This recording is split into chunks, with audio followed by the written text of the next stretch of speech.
ఈజీగా tasty pesarattu with అల్లం చట్నీ ఎలా చేయాలో చూసేద్దాం. హాయ్ అండి, నమస్తే. నేను మీ అనుప. వెల్కమ్ బ్యాక్ టు తైర్లీస్ కిచెన్.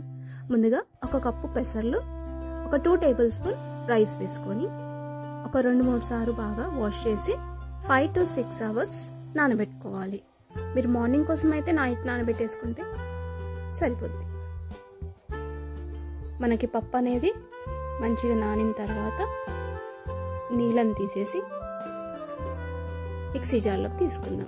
ఇందులో ఒక హాఫ్ అల్లం ముక్క, పచ్చిమిర్చి 3, కొద్దిగా వాటర్, మంచి స్మూత్ పేస్ట్ అయ్యేలాగా గ్రైండ్ చేసుకోవాలి.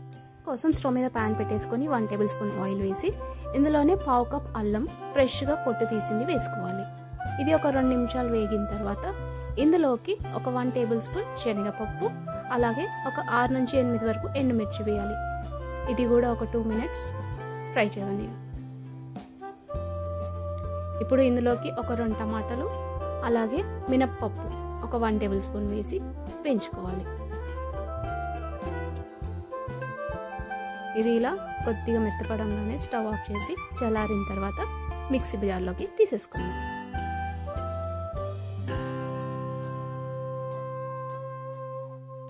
ఇందులోకి కొంచెం బెల్లం వేసి మిక్సీ పట్టేసుకోవాలి. మిక్సీ పడితేనే చట్నీ అయిపోదుగా. పోపు వేసుకోవాలి.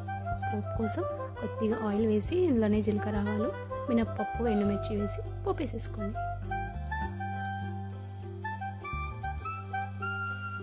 స్టవ్ మీద పెంక పెట్టేసుకోవాలి. వేడవ్వగానే ఇందులోకి మన పెసరట్టు బ్యాటర్ ఉంది కదా వేసి స్ప్రెడ్ చేసుకోవాలి. కావాలంటే మీరు ఆనియన్స్ కూడా వేసుకోవచ్చు. ఇది కొంచెం ఒక 1 మినిట్ తర్వాత ఆయిల్ వేసుకోవాలి.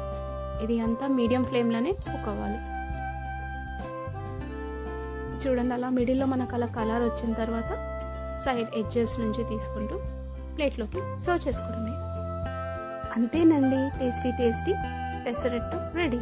మీరు కూడా ట్రై చేస్తారు కదా. ట్రై చేసి టేస్ట్ ఎలా వచ్చిందో చెప్పండి. రండి, కమెంట్ బాక్స్లో మాట్లాడుకుందాం.